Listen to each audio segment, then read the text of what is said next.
saved by a whisker. I searched all over for my family, but it was as if they disappeared. They were not in the saloon, they were not in the general store, not at the blacksmith, not at the doctor's, not at the printer's, and they were not even at school.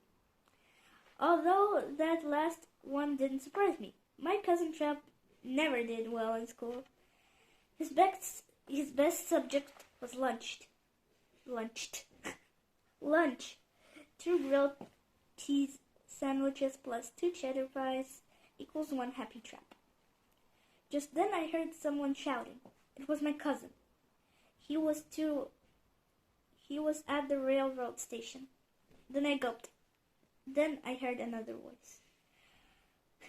I gulped. It was Mick Musclemouse. The two were arguing. Oh my God. What will outcome for Geronimo? It seemed that both wanted to use the same watering trough for their horses.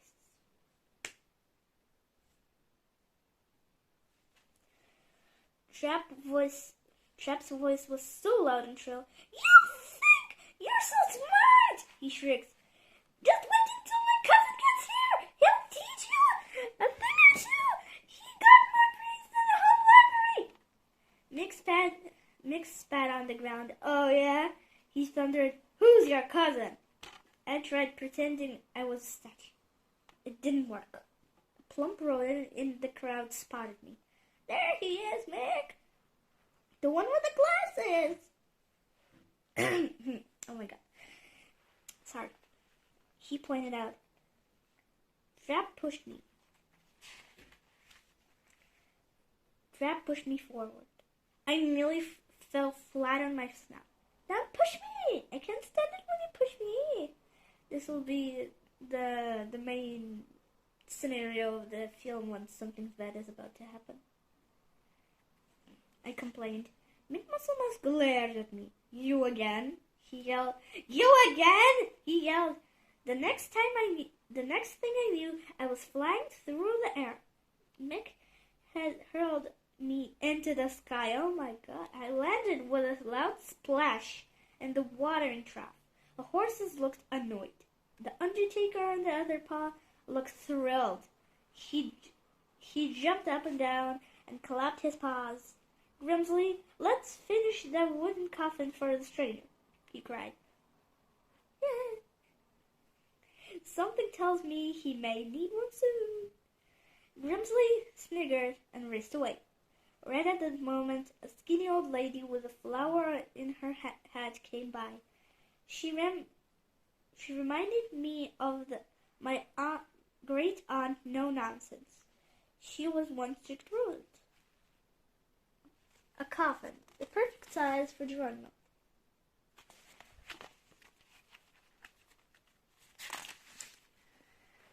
Mick Musclemouse! I heard the old lady yell. What are you doing? Mick looked at the ground. Nothing, teacher. He stuttered. She waved her cane in the air. Very good, Mick. She squeaked. Because I'm keeping my eye on you, and you better behave. Just because you're not in school anymore doesn't mean you can't disobey the rules. Mick shuffled his paws. Of course, Miss Furfur, he mumbled. As soon as she left, Mick looked at me. But as my cousin said, I'm one smart mouse. I had already hightailed out of there.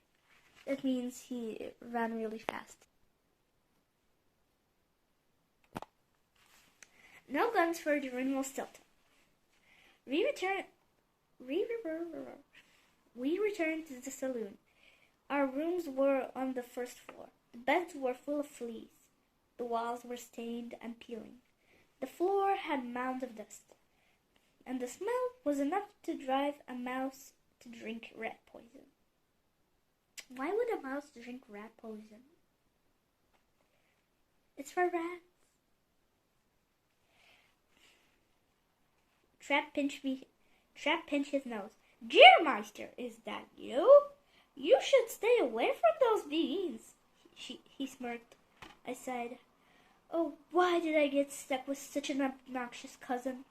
He was so annoying. He was so immature. He was so clumsy. I watched in horror as trapped threw open the shutters, knocking over a huge vase of flowers. Oh my god. Yeah, he is clumsy. It crashed down out onto the street. Be careful! You could hit somebody, I shrieked. I scrambled to the window. Cheese nibblets. The vase had hit somebody. Mick Musclemouse stood under the window holding a flower. I could see a huge bump forming on his head. You again! He roared. Stranger, tonight I'm going to finish you off. I'm going to send you packing. You'll be heading for the great big cheese deli in the sky. In a flash, the Undertaker appeared next to him. Big cheesy deli in the sky? He squeaked, rubbing his paws together. I ran down to the saloon. I had to straighten things out between Mick and me. After all, I never meant to upset anyone. Unfortunately, Mick was another story. He loved herding mice, and he was proud of it. Stranger, tonight there'll be no less rodent than Cactus City. Oh, tonight there will be one less rodent in Cactus City. Get ready for a shootout, he yelled. My teeth began to chatter. I will certainly not get ready for a shootout, I stammered. Geronimo Stilton does not shoot guns. Mick rolled his eyes.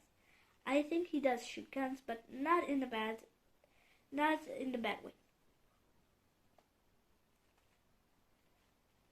Mick rolled his eyes. This stranger is a Freddy Mouse, he cried. Everyone in the saloon stared at me. Freddy Mouse, they chanted. Squeaks of laughter filled my ears. I did not do it on purpose.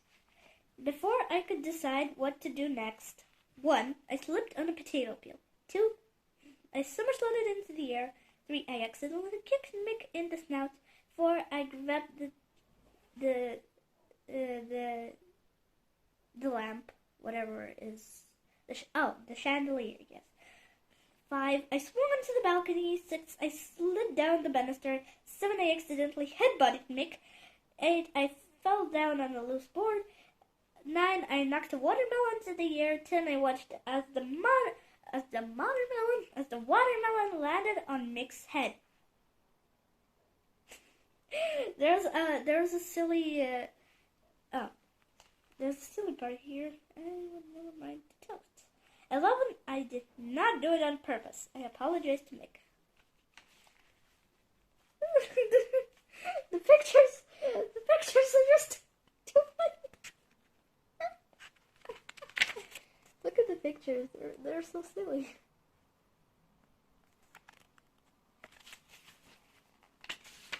Oh my god.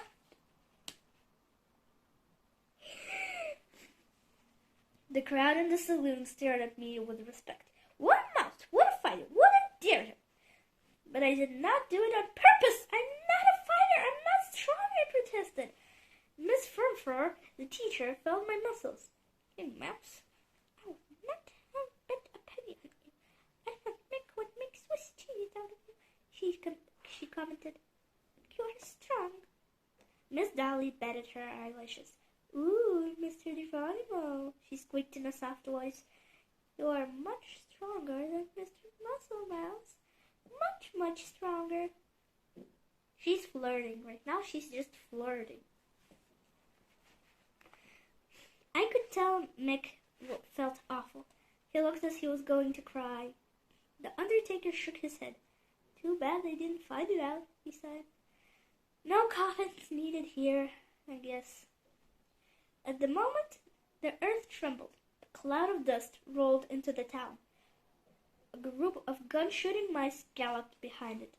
Someone in the crowd whispered, "The evil gun mice are coming!" I looked around. Everyone looked terrified. The doctor, the blacksmith, The teacher, the banker, yes, even Mick Muscle Mouse looked afraid.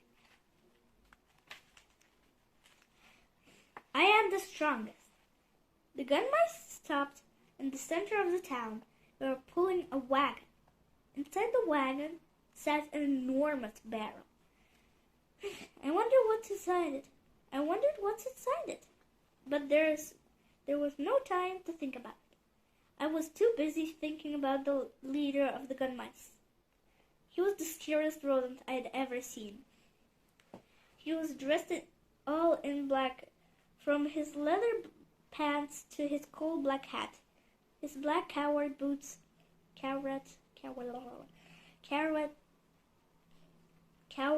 boots were extra pointy.